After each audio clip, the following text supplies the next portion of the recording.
하나님께서는 이 솔로몬의 범죄로 말미암아 이스라엘 왕국을 솔로몬의 아들 때에 가서 둘로 나누겠다라고 분명히 말씀하셨습니다. 그러나 이 솔로몬의 아들의 잘못도 없이 하나님께서 이스라엘을 그냥 강제로 분열시키신 것은 아닙니다. 이스라엘의 분열은 분명한 하나님의 작정이 있었지만 분열의 외적 요인은 바로 이 솔로몬의 아들이 르호보암의 그릇된 정책에 있었던 겁니다. 솔로몬은 이스라엘 역사상 이스라엘을 가장 번성하게 했던 왕이었지요. 그러나 그렇게 화려한 그 이면에는 백성들이 열심히 세금을 냈고 또 건축 현장에서 온 힘을 다해서 노역을 감당했기 때문에 그런 외형적인 것들을 갖출 수 있었던 겁니다. 그래서 백성들은 어쩔 수 없이 그 일을 하긴 했지만 그 속에서 점점 불평과 원망이 쌓여갔던 것이지요. 그러나 이 솔로몬은 워낙 강한 왕이었고 그 나라가 부흥했기 때문에 백성들이 함부로 감히 솔로몬에게 자신의 의향을 내비칠 수 없는 그런 상황이었습니다. 그런데 이제 솔로몬이 죽고 그 아들 르호보암이 즉위하자 유다 지파에 비해서 상대적으로 더 많은 억압을 받았던 이 북쪽 지역 10개 지역의 지파의 사람들은 르호보암을 이스라엘의 왕으로 인정하기에 앞서서 이 솔로몬 시대의 강제 노역이나 또 세금의 멍해를 완화시켜 줄 것을 당당하게 요구를 합니다. 르호보암은 이 문제에 대해서 먼저 나라의 원로들과 또 소장파 대신들에게 의견을 구했습니다. 결국 르호보암은 노 원로들의 이야기를 듣는 대신에 젊은 어린 그 대신들의 의견을 따르기로 하고 그 말을 북부 지파에게 선언을 합니다. 르호보암의 이러한 태도가 북부 지파 백성들의 반발을 일으켜서 마침내 하나님께서 말씀하신 대로 이스라엘은 남유다와 북왕국 이스라엘로 갈라지게 되는 것이죠. 이 구체적인 상황에 대해서 본문이 기록하고 있는데 우리가 본문을 자세히 살펴보면서 함께 은혜를 나누고자 합니다. 1절은 솔로몬이 죽어 장사된 직후에 발생한 사실에 대해서 기록하고 있습니다. 여기에 보면 르호보암이 세겜으로 갔으니 이는 온 이스라엘이 그를 왕으로 삼고자 하여 세겜에 이르렀음이더라 라고 말씀합니다. 르호보암이 세겜으로 간 이유가 온 이스라엘이 그를 왕으로 삼기 위해서 세겜에 모여 있었기 때문이에요. 근데 이건 사실 우리 상식으로는 잘 이해할 수 없습니다. 여러분 옛날 그 왕정 시대가 왕은 어땠습니까? 그러니까 선대 왕이 그 후대 왕을 선정하면 그걸로 왕으로 되는 거예요. 뭐 다윗이 솔로몬을 정했고 뭐 그때 일부 쿠데타 같은 반역이 있긴 했습니다만 결국 솔로몬이 왕이 되었죠. 솔로몬이 그렇게 됐으면 당연히 그 아들 르호보암도 자연스럽게 왕으로 되는 게 당연한 것임에도 불구하고 이스라엘 백성들이 솔로몬 왕을 불러가지고 네가 어떻게 하는지에 따라서 우리가 너를 왕으로 삼을지 안 삼을지 결정하겠다라는 건 그 당시의 상식으로는 이해가 안 되는 그런 부분이었습니다. 근데 이 온 이스라엘이라는 이라는 이 표현이 이스라엘의 12지파가 아니라 북부 10개의 지파를 의미하는데 그것도 이 사람들이 보통 이스라엘의 수도가 어디입니까? 예루살렘이잖아요. 예루살렘에 모인 것도 아니고 수도도 아닌 세겜에 모여서 르호보암을 불렀다라는 겁니다. 북부 10지파들은 르호보암을 자신들의 당연한 왕으로 인정하지 않고 자기들의 의견을 르호보암이 수용할 경우에 그를 왕으로 인정하겠다라는 뜻으로 세겜에 모여 있습니다. 그러니까 이 행태 자체가 어떻게 보면 반역에 준하는 그런 행동과도 같았습니다. 르호보암의 이러한 얘기를 들은 북부 10지파의 이런 얘기를 들은 르호보암의 심정이 어땠을까요? 얼마나 불쾌했습니까? 내가 당연히 왕인데 이것들이 나를 불러가지고 왕을 삼을지 안 삼을지 결정하겠다. 그 자체가 말이 안 되는 거였음에도 불구하고 르호보암도 그 당시의 그 분위기와 상황들을 잘 알고 있었겠죠. 그래서 친히 세겜으로 가서 그들의 얘기를 듣는 그런 모습입니다. 르호보암이 세겜으로 간 건 이 나라의 안정을 위해서 잘한 일이라고 볼 수 있습니다. 그런데 우리가 여기서 왜 이렇게 그 당시에 말도 안 되는 일이 생겼냐? 일반적으로 다윗이 했듯이 이 왕권에 대한 반역의 행위가 일어나면 군사들을 보내서 그들을 처단해야지만 당연한 모습인데, 르호보암이 거기에 가서 그들의 얘기를 듣고 그래 생각해보겠다라는 이런 상황 자체가 우리의 상식과 그 당시의 일반적인 상황과는 맞지 않는다라는 거죠. 그러니까 왜 이런 일들이 벌어지느냐? 우리 그리스도인들에게 있어서는 우연이라는 것은 없습니다. 그러므로 이 일도 당연히 하나님의 섭리에 의한 일이었습니다. 11장에 보면 하나님은 솔로몬의 이 타락과 관련해서 말씀하실 때 그 나라를 빼앗아서 그 신복에게 주겠다라고 말씀하셨죠. 그리고 계속해서 다윗과의 언약을 인해서 솔로몬 때에서는 그 심판을 시행하지 않고 그 아들 때에 시행하겠다라고 말씀하셨고, 또 이스라엘 전체를 넘기는 게 아니라 한 지파는 그 아들에게 남겨주겠다라고 그런 약속을 하셨습니다. 그러니까 이 예언은 아이야 선지자가 여로보암에게 전하는 형식으로 다시 한번 선포됐어요. 그러니까 이 예언에 따라서 솔로몬의 타락에도 불구하고 솔로몬의 당대에는 이스라엘은 분열되지 않았습니다. 그런데 이제 솔로몬이 죽고 르호보암이 왕위를 계승하게 되자 유다 지파를 제외한 북부 10지파가 르호보암에게 반기를 들어서 하나님이 솔로몬에게 말씀하신 그 예언이 이제 성취 단계에 이르게 된 것입니다. 그리고 르호보암이 북부 지파들의 요구를 무시하자 그에 대하여 반발한 북부 지파들이 여로보암을 왕으로 세우고 왕국을 건립함으로써 하나님의 예언이 완전히 성취되었던 것입니다. 여러분, 이처럼 하나님의 말씀은 하나님이 정하신 때에 정확하게 성취됩니다. 그러니까 우리는 이를 성경에 기록된 수많은 예언들과 그 성취를 통해서 확인할 수 있죠. 성경에는 수많은 예언들이 기록되어 있는데 그중 하나라도 성취되지 않은 게 없습니다. 지금도 성취되고 있고 앞으로도 성취될 줄 믿습니다. 하나님의 예언은 그게 무엇이든지 하나님이 정하신 때에 한치의 오차도 없이 그대로 성취되었습니다. 그리고 바로 여기에 우리가 하나님의 말씀을 진실된 것으로 신뢰할 수 있는 이유가 있는 거죠. 예전에는 그런 말씀하셨는데 그 말이 수시로 바뀌고 제대로 이루어지지 않는다면 우리는 이 66권 성경 말씀을 신뢰할 이유가 없습니다. 그러나 지금까지 다 이루어졌기 때문에 앞으로 이루어질 일들에 대해도 우리는 온전히 신뢰할 수 있는 것이죠. 그러니 여러분, 하나님은 이미 이 66권 성경 말씀을 통해서 우리에게 당신의 뜻 100% 전부를 다 계시하셨습니다. 그러니까 우리는 이 말씀만을 붙들고 살아가면 되는 거예요. 그러니까 제발 말씀에 없는 내용을 하는 다른 이단이나 다른 종교에 기웃거리실 필요가 없습니다. 그렇게 기웃거릴 때 그들의 운명에 대해서도 성경은 분명하게 말씀하고 있지요. 우리는 지금까지 이 말씀이 이루어졌고 지금도 이루어졌고 앞으로도 100% 이루어질 것을 신뢰하면서 소망을 가지고 걸어가야 될 줄 믿습니다. 말씀대로 예수님은 분명히 심판주로 다시 오실 것이고 양과 염소를 구분해서 하나님의 뜻대로 살지 않은 자들은 지옥으로, 하나님의 뜻에 순종하며 믿음을 지키고 살았던 자들은 저 천국으로 인도하실 줄 믿습니다. 이 말씀을 부여잡고 천국 백성이 되는 저와 여러분이 되시길 주님의 이름으로 축원합니다. 2절과 3절에 보면 여로보암은 애굽에서 망명 생활하던 중에 솔로몬의 사망 소식을 듣고 이 북부 지파 사람들의 부름을 받고 이스라엘로 귀환했습니다. 이렇게 해서 여로보암은 비로소 역사 무대 전면에 등장할 수 있었습니다. 여로보암은 일찍이 이 솔로몬의 감독관으로 있을 때 이 선지자 아이야를 통해서 북왕국 이스라엘의 지도자로 하나님께서 너를 선택하셨다는 얘기를 들었지요. 그러나 그가 북왕국 이스라엘의 왕이 될 자로 하나님께 선택을 받았다고 해서 그 즉시 될 수 있는 것은 아니었습니다.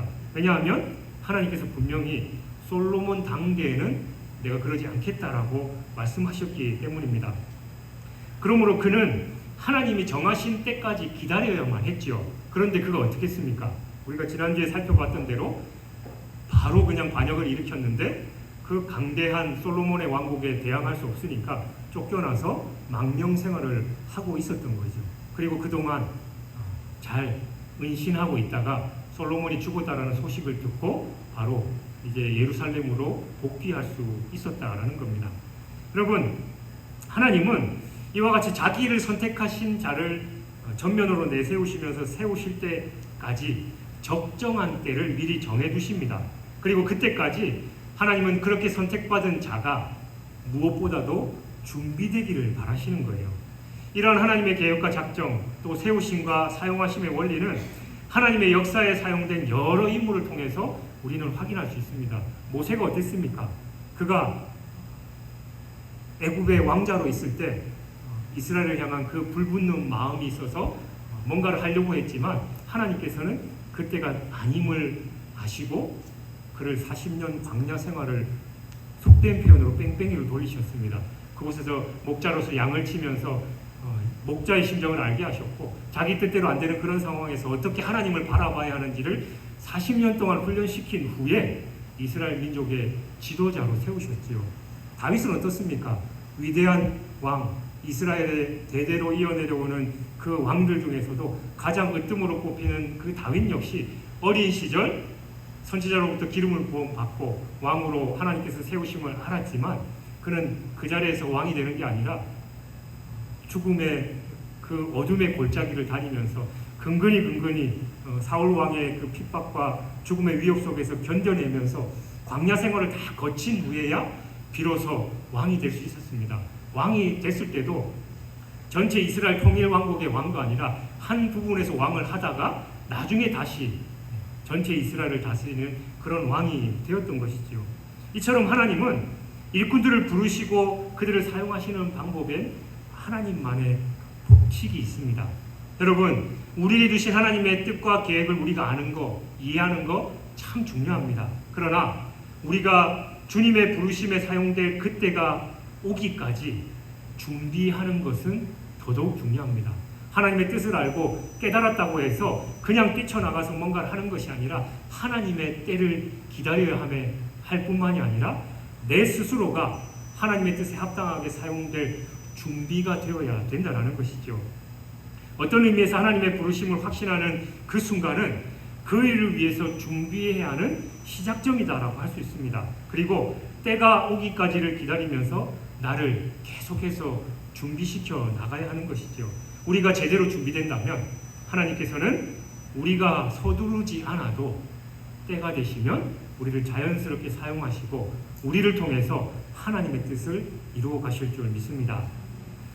4절은 르호보암을 향한 북부 지파의 요구사항입니다. 그러니까 그들은 르호보암에게 선왕인 솔로몬이 자기들에게 지은 이 고역과 명예를 가볍게 해달라고 요구합니다. 그러니까 북부 지파 사람들은 르호보암에게 이 부역과 조세 등을 가볍게 해달라고 요구한 것이죠.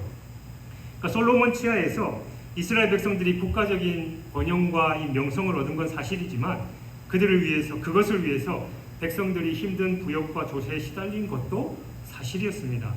그래서 그들이 르호보암에게 그걸 가볍게 해달라고 한 건 어떻게 보면 매우 당연한 일이고 그들에게 있어서는 시급한 문제였습니다.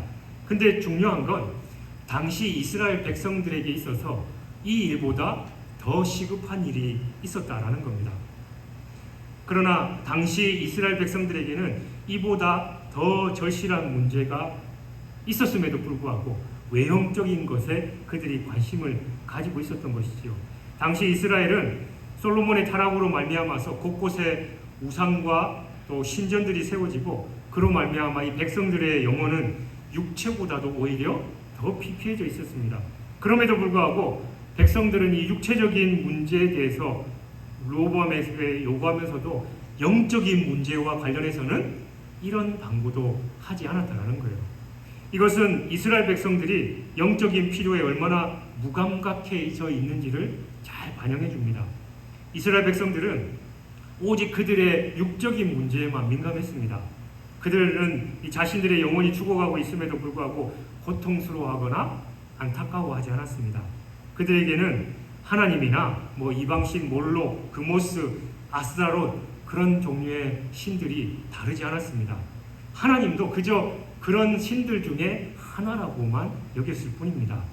그들은 단지 편안히 살고 세금만 적게 내면 그것으로 만족했던 것이죠. 때문에 그들은 여로보암이 금송아지를 만들어 놓고 그것을 하나님이라고 하면서 섬기라고 해도 분말하지 않고 잘 따랐던 겁니다.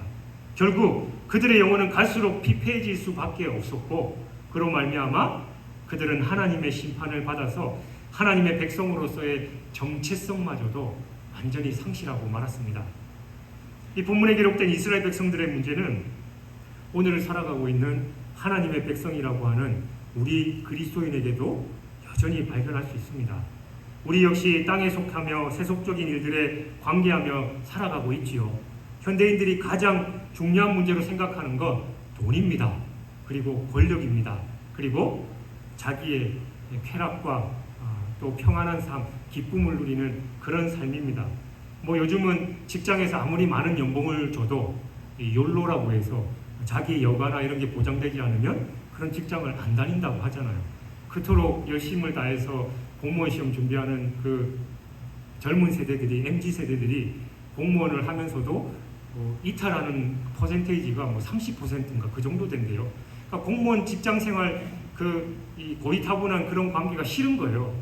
명령받고 이런 거 싫고 어쩔 수 없이 해야 되고 야근하고 이런 것보다도 내 생활을 즐기면서 어느 정도 하고 싶다라고 해서 그렇게 열심히 공부해서 들어간 그 공무원, 평생 직장이라고 생각하는 그 공무원도 과감하게 때려치고 나오는 그런 상황입니다. 그런데 여러분은 어떻습니까? 제가 신앙생활을 하면서 목사님, 우리 자식 문제, 또 건강 문제, 또 물질 문제를 가지고 힘들어하면서 기도 요청하는 분들은 참 많이 봤습니다만, 지금까지 목사님, 제가 요즘 영적으로 너무 나태해진 것 같은데 저를 위해서 좀 기도해 주십시오, 저를 좀 나무래 주십시오 하는 사람은 한 분도 못 봤습니다. 물론 스스로 이제 그렇게 하는 분들은 간혹 있어요. 평상시에 새벽 기도를 잘 안 나오시는 분들이 어느 날 새벽 기도 나와서 기도할 때 보면 이제 제가 이제 혹시 무슨 일이냐고 궁금해서 연락을 하잖아요. 그러면 대부분 이런 일에 문제가 있어서 그런데 목사님 기도해 주셔요 하는데, 예전에는 어떤 한 분은 그렇게 연락을 드리니까 목사님, 요즘 제 신앙이 좀 나태해진 것 같아서 제가 좀 다 잡으려고 새벽 기도 자리에 나왔습니다 라고 하는 분은 봤는데, 다른 문제를 가지고 평상시에 내 신앙생활이 요즘 나태해지고 제가 그런데 목사님 저를 좀 나무래 주시고 기도해 주십시오라고 하는 걸 한 번도 못 봤다라는 겁니다. 그렇다면 여러분, 그 마음 중심이 어떻다라는 거예요? 우리 그리스도인들조차도 하나님의 자녀로 살아가고 있지만 내 먹고 사는 문제, 내 자식 문제, 또 내 건강 문제가 최우선순위지 하나님과의 나의 관계는 사실은 죄송한 표현입니다만 이 이스라엘 백성과 마찬가지로 안중에도 없다라는 겁니다. 여러분, 그러나 우리는 이 영적인 문제, 특별히 하나님과의 관계의 문제에 있어서 더 애써야 됩니다. 여러분, 물질의 문제, 자녀 문제, 건강 문제 하면 금식하고 하나님께 매달려 기도하시잖아요. 영적인 문제는 오히려 그것보다 더 매달리고 기도해야 됩니다. 그 이유는 영적인 것들이 이 세상의 것들보다 더더욱 영원하고 가치 있는 것이기 때문입니다. 그리고 그런 삶의 모습을 유지하고 우리가 내 영적인 관계, 하나님과의 관계가 틀어졌을 때 애쓰고 막 안타까워서 하나님 앞에 매달릴 때 하나님께서 우리를 기뻐하시고 우리를 통해서 역사하신다라는 거예요.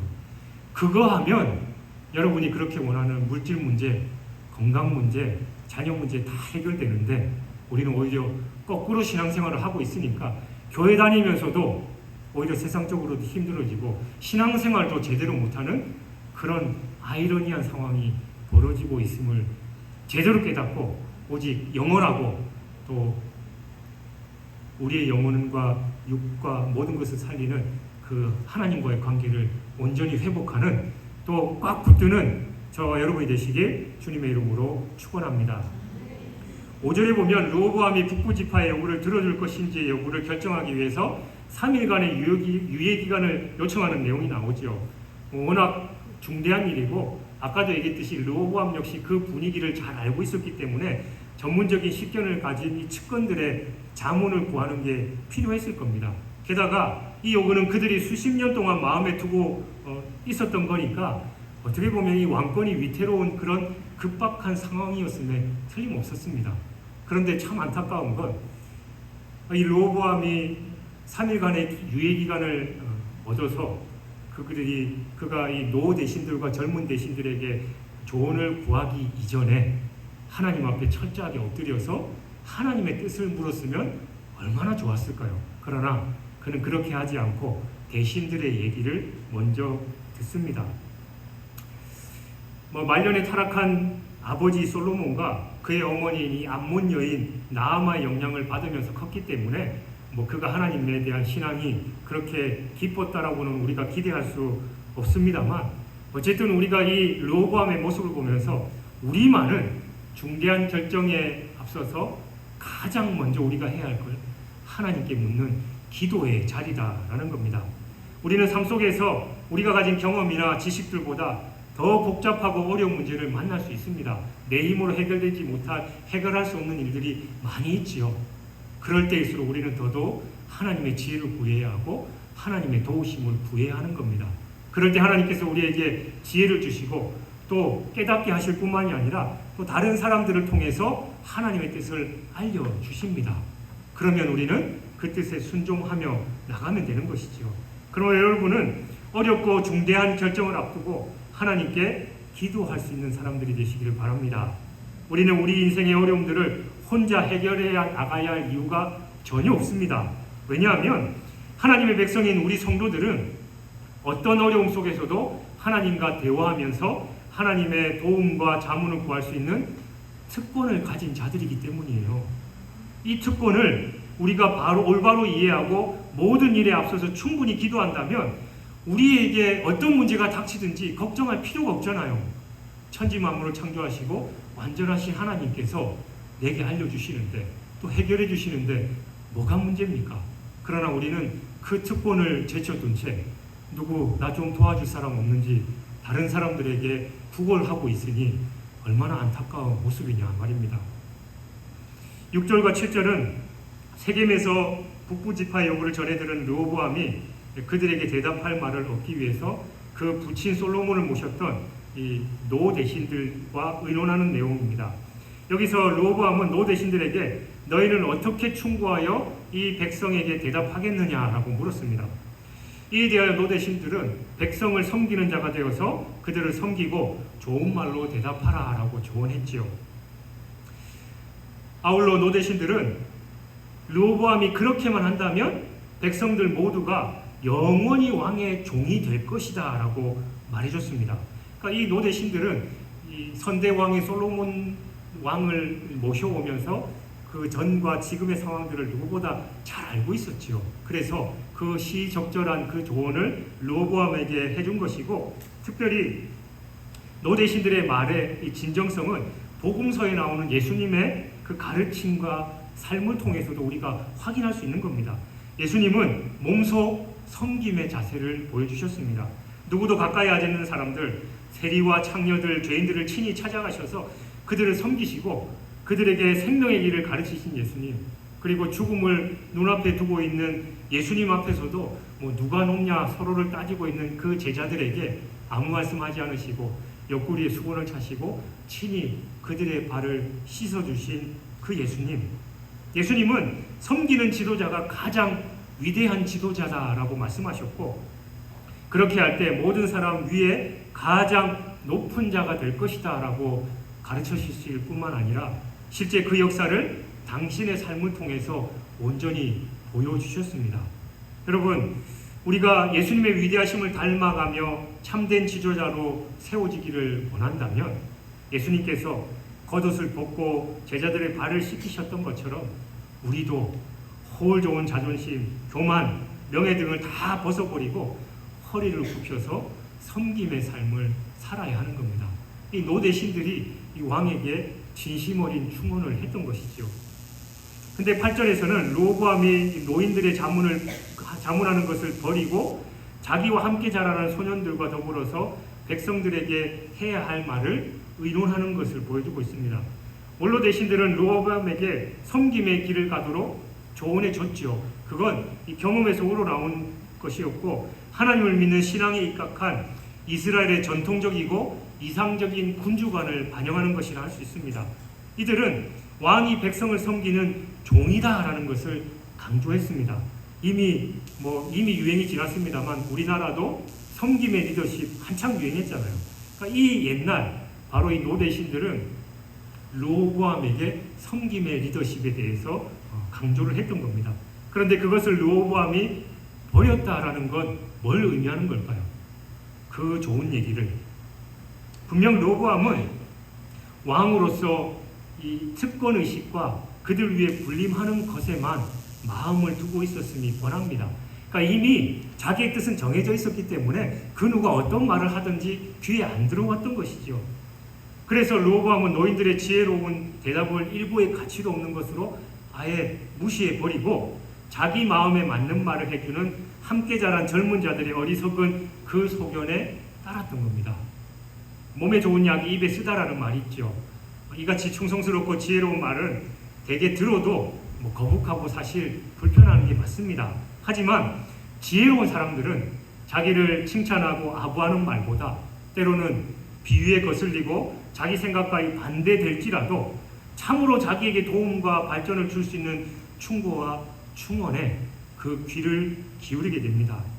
여러분, 누구나 자기에게 좋은 말 해주기를 바라고 자기 마음에 맞는 말 듣기를 원합니다.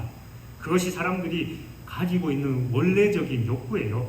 하지만 거기에 머무른다면 발전도 없고 성장도 없고 또 그 사람에게 새로운 것을 기대할 수 없습니다. 참으로 지혜로운 사람은 자기의 잘못을 지적하고 자기의 부족함을 가르쳐주는 그 충성스럽고 진실한 사람을 아낄 줄 알고 또 그들의 말을 달갑게 듣는 것입니다. 부디 여러분에게 이 같은 지혜가 있기를 축원합니다. 먼저 여러분에게 듣게 되는 모든 말 가운데 충언과 또 아첨하는 말, 또 바른 말과 그렇지 못한 말을 정확히 분별할 수 있기를 바랍니다. 그 가운데 충성스럽고 바른 말을 택하고 또 그런 말을 해주는 사람을 가까이 하십시오. 그렇게 할 때 여러분의 삶은 더 온전해지고 의로운 삶으로 가꾸어질 것입니다.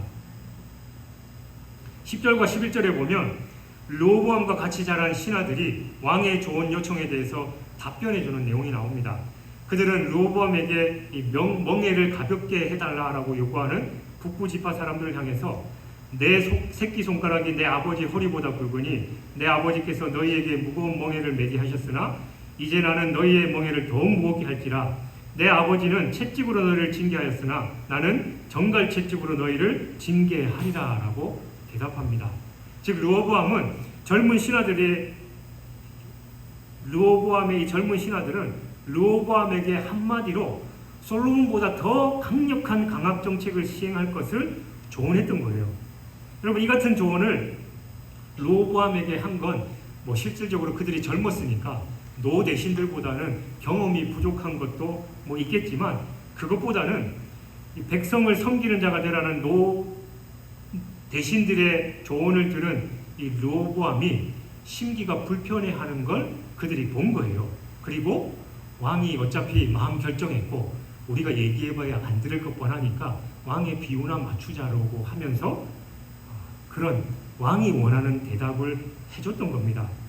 아마도 지혜로운 자들은 르호보암이 북부지파 사람들에게 사흘간의 유예기간을 달라고 한 그 자체로 지금이 얼마나 중요한 시기고 이것으로 인해서 이 나라의 운명이 결정될 것이다라는 그것까지도 다 알고 있었을 겁니다. 그러나 이 젊은 대신들은 나라를 위하고 또 국민을 위하는 것보다 이 르호보암 왕 한 명의 비유에 맞추기 위해서 그가 원하는 대답을 해줬다라는 겁니다.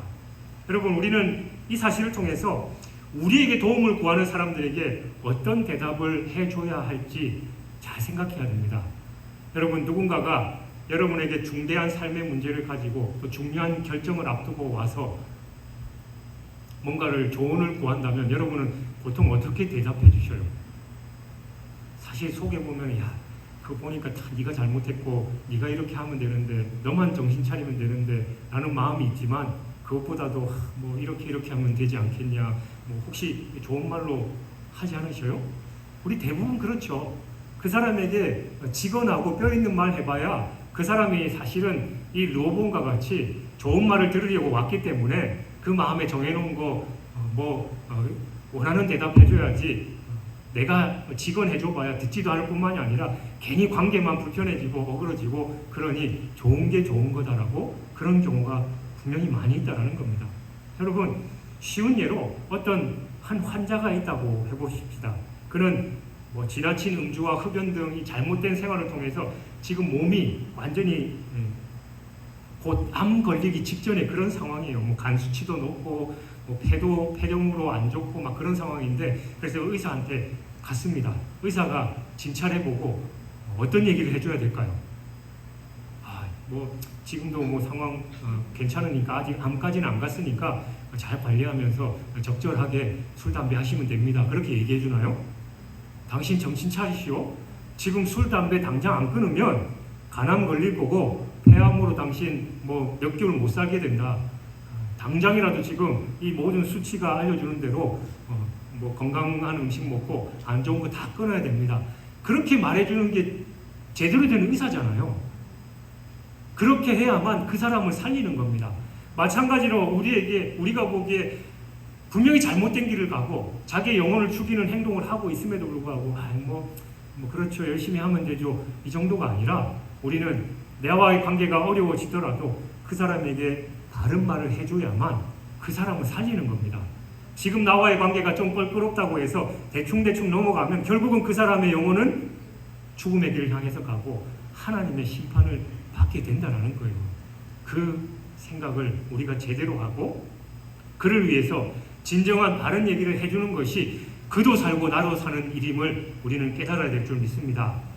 12절에서 14절까지 보면 르호보암이 북부지파 사람들과 약속한 날에 그들과 만나서 그들의 요구에 대한 자신의 입장을 밝히는 내용이 나옵니다. 르호보암은 이 자리에서 지혜로운 원로 대신들의 유익한 조언을 버리고 젊은 신하들의 조언을 채택함으로써 돌이킬 수 없는 실수를 저지르고 맙니다. 그는 하나님의 백성으로서 더 나은 자유를 누리기를 원하는 백성들을 배려할 수 있었고 또 그런 길을 제공해 줄 수도 있었습니다. 그러나 그는 그렇게 하지 않고 오히려 백성들에게 더 심한 폭언을 합니다. 르호보암에게 주어진 결정적이고 이 중요한 기회의 순간은 하나님께서 오늘 우리 모두에게 주신 인생의 기회에 빗댈 수 있을 겁니다. 하나님께서 우리에게 여러 기회를 주시고 우리에게 선택권을 주셨는데 우리가 어떤 선택을 하느냐에 따라서 우리의 삶의 모습은 달라지는 겁니다. 르호보암이 백성들의 말을 들어주고 그래 우리 좀 더 열심히 해서 이 부강한 나라를 더 잘 이끌어 갑시다. 지금까지 여러분들 고생 많으셨습니다 라고 격려해 주면서 그들의 말을 들어줬다면 그 이스라엘은 더 부강한 나라로서 하나님의 은혜와 복을 누릴 수 있었겠지만 어디 감히 나는 우리 아버지는 채찍으로 당신들을 징계했다면 정갈 채찍으로 내가 때릴 거다라고 폭언을 함으로써 하나님께서 주신 지혜로 하나님께서 주신 기회를 저버리고 결국은 하나님께서 말씀하신 대로 이스라엘은 갈라지게 됐던 것이지요. 르호보암은 자기에게 주어진 기회를 무지한 말과 생각만을 고집하다가 아무 가치 없는 것으로 날려버리고 돌이킬 수 없는 쓰디쓴 비극을 초래하고 말았습니다. 그 기회를 날려버리는 순간 그때까지도 자기에게 이런 기회가 다시 오지 않는다라는 것을 깨닫지 못했을 것이고 이로 인해서 어떤 결과가 초래될지 몰랐을 겁니다. 이같이 수많은 사람들이 자신에게 내일이 온다라는 사실을 의심하지 않고 살아가고 있습니다. 그리고 뭐 지금 좀 못하면 다음에 하지라고 자신을 위로합니다. 여러분 그러나 내일이라는 건 우리에게 보장된 일이 아닙니다. 오늘 오후에도 어떻게 될지 모르는 게 우리의 인생이에요. 하나님께서 우리에게 지금 이 시간 기회를 주시고 지금 이 시간 하나님께서 우리에게 말씀을 주실 때 그 기회를 잡고 그 말씀에 순종하는 것을 원하시지 지금 이 시간이 아니라 내일로 다음으로 계속해서 미루면 결국은 마지막 때 하나님께서 예수님께서 재림하셔서 하나님께 주신 그 기회에 대한 결과물을 정산하는 날이 올 것입니다. 그때 우리가 착하고 충성된 종이라 칭찬받든지 악하고 게으른 종이라고 징계받으면서 저 지옥불에 떨어져 이를 갈 일이 있을지 그건 바로 지금 우리에게 주어진 이 기회를 어떻게 선용하느냐의 여부에 달려있음을 기억하시기 바랍니다. 15절에 보면 왕이 이같이 백성의 말을 듣지 아니하였으니 이 일은 여호와께로 말미암아 난 것이라 라고 말합니다. 이 말씀은 이스라엘의 왕국 분열의 원인이 어디 있는지를 보여주고 있는 것이죠.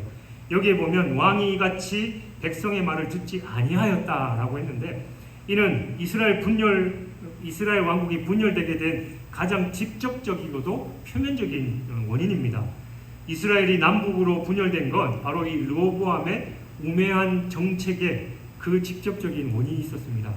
만일 르호보암이 원로들의 말에 따랐으면 이렇게 되는 일은 없었을 겁니다. 그러나 르호보암은 젊은 신하들의 조언에 따라서 철권 통치를 선언함으로써 이런 상황이 쪼개지기는 상황이 된 것이지요. 그런데 본절은 또한 르호보암이 백성들의 요구를 거절하게 된 것이 여호와로 말미암은 일이다라고 말씀합니다.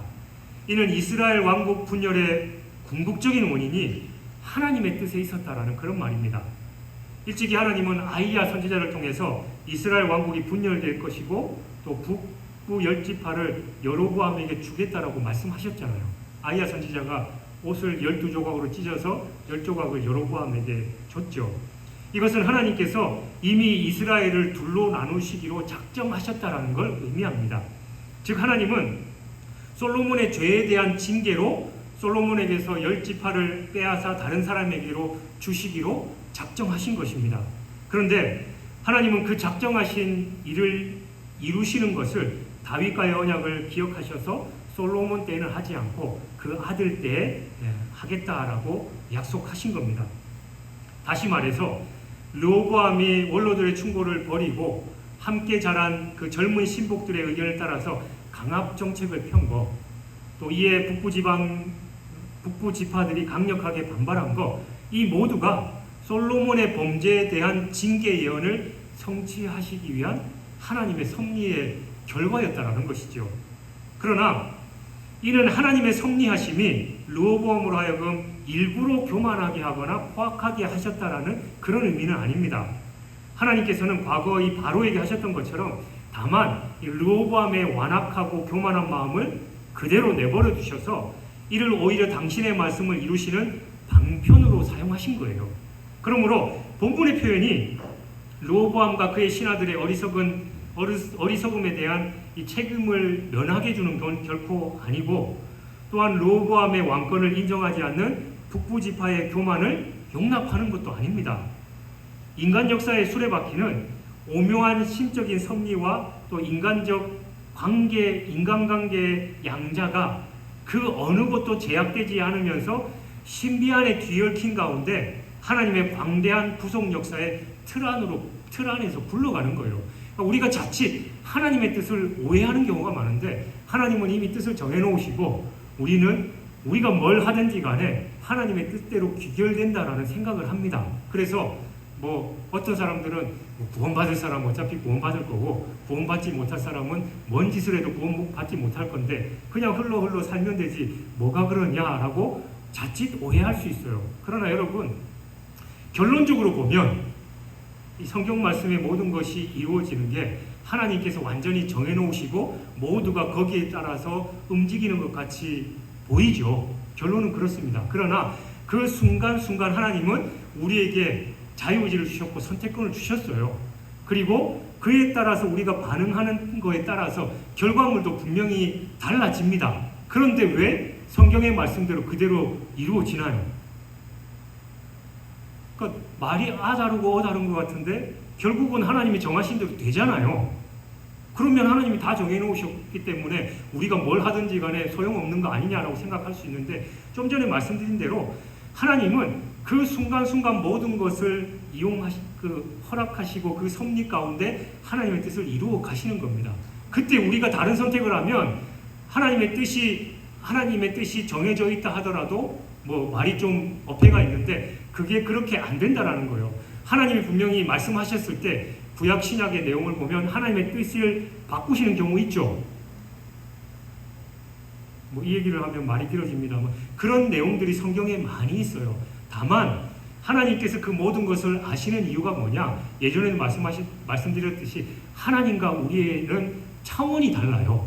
그러니까 요 강대상 위가 우리가 살아가는 세상이라면 하나님은 지금 이 강대상 밖에서 다른 차원에서 우리를 보고 계시는 거예요. 그러니까 이게 우리의 과거고 현재고 미래인데 요 틀 안에서 우리는 그 시간에 따라서 살아가고 있지만 하나님은 밖에서 보고 계시기 때문에 우리의 미래까지도 훤히 다 볼 수 있는 분이라는 겁니다. 그렇기 때문에 하나님이 전지전능하시고 하나님의 뜻이 정해져 있다라고 표현을 하는 거지, 우리의 운명이 그 수레바퀴가 돌아가듯이 착착착 진행돼서 하나님의 뜻대로 결국은 그렇게 된다라는 그런 말은 아니다라는 거죠. 이 모든 것이 하나님의 섭리 안에 있음을 우리는 기억해야 됩니다. 그래서 이 세상의 역사는 전적으로 하나님의 작정과 또 섭리의 산물인 거예요. 우리가 외형적으로만 보면 이 세상의 역사는 때로는 우연이나 사람들의 계획에 의해서 결정되는 것처럼 보입니다만, 그래서 역사를 보면 그 역사의 결정적인 역할을 한 사람만 부각되는 경우가 많죠. 그러나 역사적 사건의 배후에는 언제나 하나님의 작정 그리고 하나님의 섭리가 있는 겁니다. 그런 의미에서 역사는 하나님의 작정과 섭리의 실현장이자 기록인 겁니다. 하나님은 당신의 작정에 따라서 이 나라를 흥하게도 하시고 저 나라를 망하게도 하시며 또 이 사람을 들어 쓰시기도 하시고 저 사람을 넘어뜨리기도 하시는 겁니다. 하나님은 범죄한 이스라엘을 징계하시기 위해서 아수르나 바벨론을 일으키시기도 하셨고 또 그 목적을 다했을 때 그들을 망하게도 하셨습니다. 또 복음 전파를 수월하기 위해서 로마 제국을 흥하게도 하셨습니다. 그러니까 우리가 역사를 신앙의 눈으로 보기만 한다면 언제든지 얼마든지 하나님의 작정과 섭리를 볼 수 있습니다. 구약시대 선지자들은 모두 이러한 하나님의 작정과 섭리를 보는 눈을 하나님으로부터 받은 사람들이었습니다. 그리고 그러한 눈으로 앞날을 예언했지요. 여러분, 우리 역시 하나님의 작정과 섭리를 믿는 사람들로서 이처럼 하나님의 작정과 섭리를 볼 수 있는 그 영안을 가져야 합니다. 그래서 죄의 흑암 가운데 있는 사람들에게 광명의 길, 구원의 길을 제시해주는 선지자적 사명을 감당해야 됩니다. 하나님이 우리를 이 세상에 세우신 것은 바로 이 사명을 감당하기 위함입니다. 아까도 얘기했지만 하나님의 뜻이 정해져 있다라고 착각하는 것이 아니라 하나님의 뜻은 우리가 하는 것에 따라 얼마든지 달라질 수 있다는 것을 알고 우리에게 주신 그 기회를 잘 선용할 수 있어야 되죠. 일례로 어떤 사람에게 어떤 조언을 해줄 때 여러분 그런 경우가 있잖아요. 아무리 그 사람한테 좋은 얘기 해줘도 그 사람이 안 들을 거라는 걸 아는 경우 있죠. 그리고 어떤 일이 닥쳤을 때 분명히 너 이렇게 해야 된다, 이렇게 안 하면 큰일 난다라고 얘기해 줬는데 그 얘기를 하면서 속으로 저 인간은 분명히 저렇게 한다 라고 생각되는 경우 있고 분명히 또 그렇게 하는 경우 많죠. 그러니까 하나님의 뜻과 우리의 자유의지를 봤을 때 그렇게 이해하시면 훨씬 편합니다. 하나님은 우리를 너무나 잘 아시기 때문에 하나님의 뜻이 너는 이렇게 해야지 산다, 이렇게 하면 죽는다라는 거 알지만 우리의 죄성과 우리의 살아온 그런 삶의 방식을 보면 당연히 그렇게 할 걸 우리가 예상할 수 있는 것처럼 하나님도 너무나도 잘 알고 계신다라는 거죠. 그러므로 우리는 날마다 나 자신을 죽여야만, 내 생각과 내 방식들을 버려야만 하나님의 뜻대로 살아갈 수 있는 것입니다. 사랑하는 여러분, 르호보암은 매우 우매하고 그릇된 길을 택함으로써 돌이킬 수 없는 수치를 당해야 했습니다. 이 역사는 외형상으로는 그 자신의 분별력과 판단의 문제가 있었던 것처럼 보이지만 실상은 하나님께서 정하신 일이었습니다. 단지 불경건하고 지혜롭지 못한 그가 하나님께서 작정하신 뜻을 이루는 도구로 쓰인 것뿐입니다. 가룟 유다와 마찬가지로 명예스럽지 못한 일에 쓰이는 이들은 모두가 신앙의 문제가 있는 사람들입니다. 우리는 여기서 두 가지 사실을 깨닫고 유념해야 됩니다. 하나는 자신의 신앙을 부단히 점검하면서 하나님의 영광을 위한 도구로 쓰임 받도록 해야 한다는 것이고, 다른 하나는 하나님이 뜻하시는 바, 그분이 작정하신 것이 무엇인지를 분별해서 그 뜻에 순종하도록 힘써야 한다는 겁니다. 이 지식이 없으면 하나님의 일을 가로막는 자가 될 수 있고 결국 하나님의 진노의 대상이 될 수밖에 없습니다. 르호보암은 역대하 12장 1절에 보면 나중에 나라가 견고하고 세력이 강해지자 교만에 빠져서 하나님의 말씀, 율법마저도 버려버렸습니다. 이로 말미암아 그는 자신의 머리와 지혜로 견고히 쌓았던 그 요새화된 성읍과 또 국방이 하나님이 보내신 바 된 애굽왕 시사게에 의해서 시사게의 파괴 아래서 여지없이 무너내리는 그런 수모를 겪어야만 했습니다. 이와 같이 우리도 풍요롭고 형통할 때 자칫 교만해져서 하나님을 외면하기 쉽습니다. 뭐 나 지금 잘하고 있는데 뭐 걱정 없어 라고 우리가 교만할 때 결국은 하나님의 그 심판이 우리에게 임할 수 있다라는 것이죠.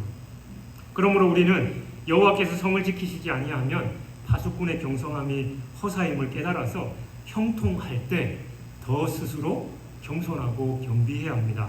그러므로 여러분의 고집과 욕심, 계획만을 앞세우는 어리석은 자가 되지 말고 하나님의 뜻을 분별하고 앞세우는 지혜로운 자가 되십시오. 그렇게 할 때 하나님은 당신의 역사에 여러분을 세우시고 또 자랑스럽게 사용하실 것입니다. 완전하고 신실하신 하나님의 뜻, 그걸 우리가 온전히 잘 분별하고 하나님의 영광을 위해서 쓰임받는 저와 여러분이 되시길 주님의 이름으로 축원합니다.